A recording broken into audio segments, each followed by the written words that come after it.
Oke, hari ini, kita punya cerita seru banget nih buat Anda.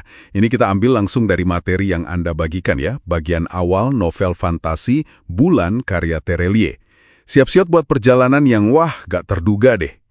Iya, kita bakal ngikutin 3 remaja nih. Ada Raib, Sally, sama Ali, mulai dari insiden kecil di kelas biologi, tapi dampaknya gede banget loh.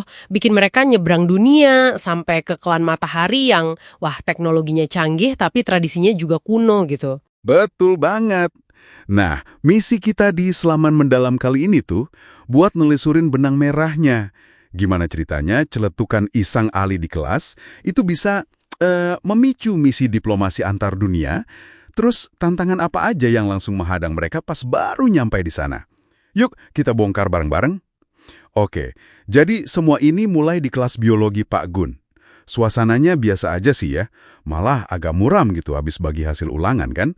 Nah, disinilah si Ali yang kita tahu jenius, tapi nyentrik, males, nilainya sering jelek, tiba-tiba dia bikin heboh. Iya, jadi Pak Gun itu lagi ngebahas belut listrik.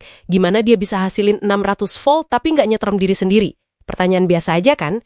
Ternyata cuma Ali yang angkat tangan. Dan penjelasannya itu loh, detail banget, udah kayak level mahasiswa gitu. Seisi kelas, termasuk Pak Gun sampai melongo. Nah, ini momen pertama yang nunjukin kalau Ali ini emang beda. Dan si Ali ini nggak berhenti sampai di situ aja.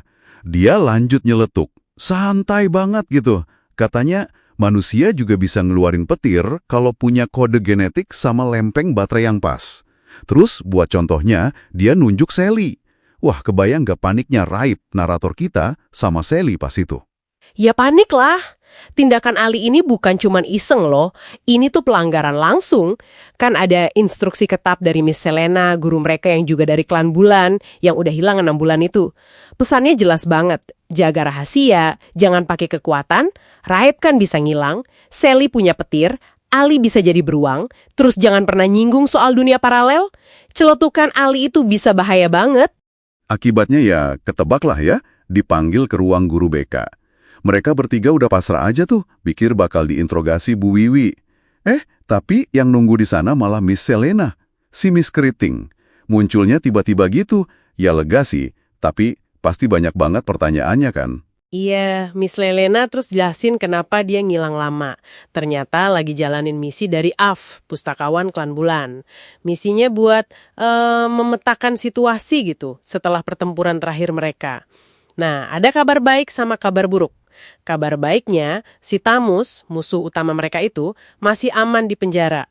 Walaupun dia berhasil bawa kabur buku kematian. Itu artefak bahaya banget. Kekuatannya belum jelas gimana, tapi jelas jadi ancaman kan? Terus, ada selingan lucu nih. Ternyata si Ali, biang keroknya tadi, diam-diam bikin alat detektor Klan Bulan. Dan udah diuji coba ke Raib tanpa izin. Gila nggak tuh? Ini nunjukin Ali emang cerdas, tapi ya gitu, nekat banget dan sering seenaknya. Bisa Lena juga cerita, dia sempat nyari info soal orang tua asli Raib. Kan Raib ini keturunan Klan Bulan dari garis si tanpa mahkota. Garis keturunan penting itu, tapi masih misterius banget detailnya. Hasilnya, nihil. Cuma dapat konfirmasi kalau mereka meninggal kecelakaan pesawat, sama ada upaya gitu buat nutupin identitas Raib. Demi keselamatannya sih, jadi makin misterius aja latar belakang Raib ini. Nah, sekarang kabar buruknya. Ini nih pemicu utamanya. Si Tamus itu sebelum ketangkap, ternyata udah bangun jaringan pengikut yang kuat banget di Klan Bulan.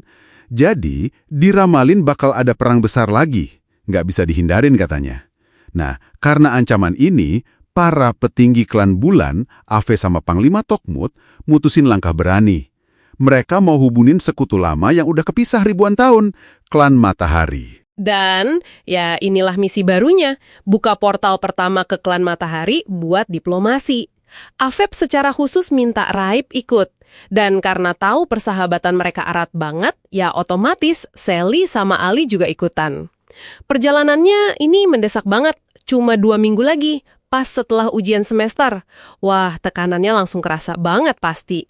2 minggu persiapan itu rasanya cepet banget. Ada ujian, terus berkemas. Nah, bagian paling ribetnya ya minta izin orang tua. Mereka sampai harus ngarang cerita mau liburan bareng keluarganya Sally kan. Akhirnya, hari H tiba. di rumah Sally. Suasananya pasti tegang campur deg-degan gitu ya. Yang datang ternyata bukan cuma Miss Helena, tapi juga Afeb, si pustakawan agung. Ini nunjukin misinya emang penting banget. Terus ada anggota tim keempat, Ili. Dia ini putranya Ilo sama Faye dari klan Bulan. Udah lulus akademi militer di sana. Kehadiran Ili ini nambah elemen kesiapan sama strategi lah ya di tim remaja ini. Nah, momen paling krusial. Buka portalnya. Ini butuh buku kehidupan, artefak kembarannya buku kematian itu. Yang selama ini nyamar jadi apa coba? Buku PR matematika punya Raib, gokil kan? Buku ini bukan cuma kunci biasa, tapi kayak inti pengetahuan sama energi kehidupan klan Bulan. Cuma buku ini yang bisa buka segel kuno ke klan Matahari. Awalnya Raib agak ragu gitu ya, gimana cara pakainya. Tapi buku itu kayak ngerespon sentuhannya pas Raib ngegumamin tujuannya. Klan Matahari, wush, bukunya langsung bersinar terang, terus mancarin energi merah membara. Ngebentuk pusaran portal gitu di lantai ruang makan Sally, kebayang nggak sih visualnya? Keren banget pasti. Campuran sihir kuno sama teknologi antar dimensi gitu. Terus, mereka lompat deh satu persatu. Si Ali paling nggak sabaran, duluan dia. Disusul Ili yang sigap, Afi yang kelihatan tenang, terus Sally yang sempat emosional gitu pas pamitan sama orang tuanya, sambil bawa koper terbangnya. Habis itu Miss Helena. Nah, terakhir Raib. Dia yang nutup portalnya pas lewatin. Nah, coba deh Anda bayangin. Lompat dari ruang makan yang tenang, ngelewatin portal api, mendaratnya bukan di tempat sepi atau ruangan sambutan gitu, tapi jeder. Langsung di tengah tribun stadion raksasa. Isinya 100.000 penonton lagi sorak-sorai. Gila, kontras banget kan? Bikin kaget pastinya. Persis. Mereka nyampainya pas banget pembukaan Festival Bunga Matahari di Stadion Matahari. Dan ternyata kedatangan mereka itu udah ditunggu-tunggu loh. Bahkan jadi bahan tontonan sama kuis tebak lokasi mendarat. Ini langsung ngasih kesan kalau klan Matahari ini peradabannya terbuka banget ya. Beda sama klan Bulan yang cenderung tertutup.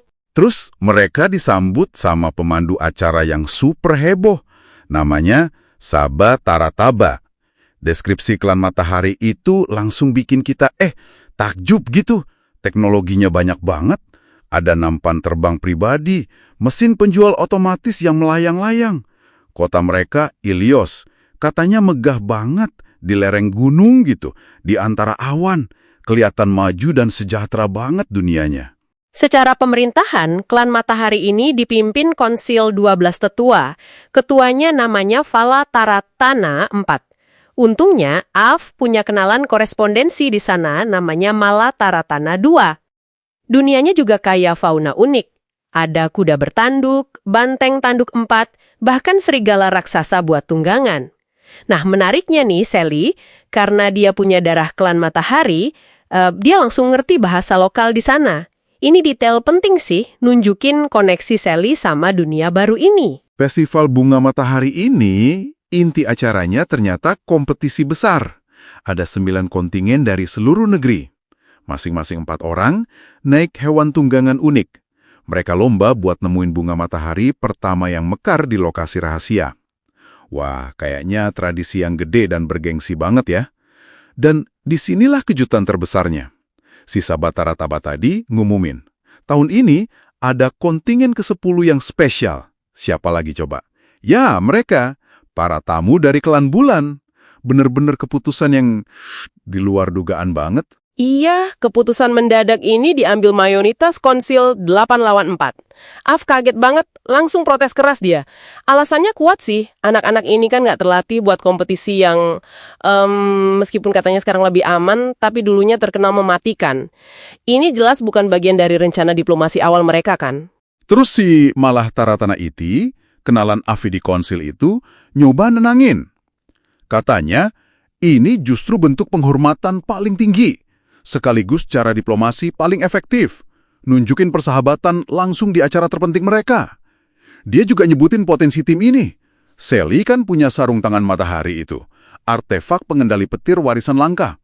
Terus Raib yang diduga punya sarung tangan bulan yang setara kekuatannya. Ada Ili si lulusan akademi, sama Ali sejenius yang gak ketebak itu. Wah, ini bikin mereka di posisi sulit banget ya. Kalau nolak, bisa dianggap ngehina tuan rumah, malah mungkin gagalin seluruh misi diplomasi. Akhirnya, setelah diskusi singkat yang pasti tegah banget, keempat remaja ini, Raib, Sally, Ali, Ili, setuju buat nerima tantangan itu. Resmi deh mereka jadi kontingen ke-10. Waduh, taruhannya jadi makin gede ini. Setelah seremoni, mereka dibawa ke area persiapan. Arsitekturnya unik banget. Bangunan bentuk kubus, terus ruangan-ruangannya bisa muter dan pindah posisi gitu secara acak. Ini sentuhan teknologi klan matahari yang bikin pusing, tapi keren juga sih. Kompetisinya dimulai pas matahari terbenam. Mereka punya waktu 9 hari buat nemuin bunga matahari itu. Pemandunya ada 3 petunjuk. Nah, sebagai bonus buat peserta baru, ketua konsil ngasih petunjuk pertama. Gulungan kertas isinya teka-teki 4 baris. Teka-tekinya gini bunyinya. Pergilah ke utara, temukan seruling tak berkesudahan. Singkap di belakangnya, petunjuk paling awal akan muncul. Mereka harus mecahin sendiri, nggak ada bantuan. Ditambah lagi, sisa Batara Taba ngingetin soal bahaya alam liar klan matahari. Hewan buas, tumbuhan beracun. Wah, tantangan pertama mereka langsung gabungan antara mikir sama fisik ini. Selanjutnya, siap-siap perlengkapan. Nah, mereka nolak tuh pakaian warna-warni khas klan matahari. Ili ternyata udah siap bawa pakaian hitam-hitam canggih dari klan bulan, buatan ayahnya Ilo. Katanya lebih kuat, fleksibel, tahan air, bahkan bisa ngebersihin sendiri. Jelas pilihan taktis yang lebih pas buat medan liar, kan? Terakhir, soal senjata. Boleh bawa 1 per orang. Ili milih tombak perak pendek, kalau Ali milih pemukul kayu mirip tongkat kasti. Kelihatannya sederhana, tapi katanya dari kayu super kuat yang makin keras kalau basah. Aneh, tapi khas Ali banget lah pilihannya. Nah, yang paling bikin penasaran itu Raib. Dia mutusin buat nggak bawa senjata sama sekali. Keputusan yang menarik banget ya kan? Padahal dia punya kekuatan besar, terus kompetisinya ini kayaknya bahaya. Apakah ini nunjukin dia pede banget sama kekuatannya sendiri? Atau ada strategi lain di baliknya ya?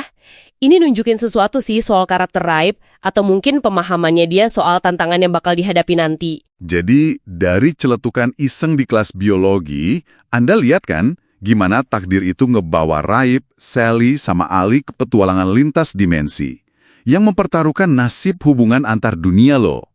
Mereka sekarang bukan cuma tamu diplomatik, tapi juga peserta kompetisi paling bergengsi di klan matahari. Iya, betul. Berbekal kekuatan unik mereka, teknologi klan bulan, terus ada teka-teki sebagai panduan awal, dan yang paling penting persahabatan mereka.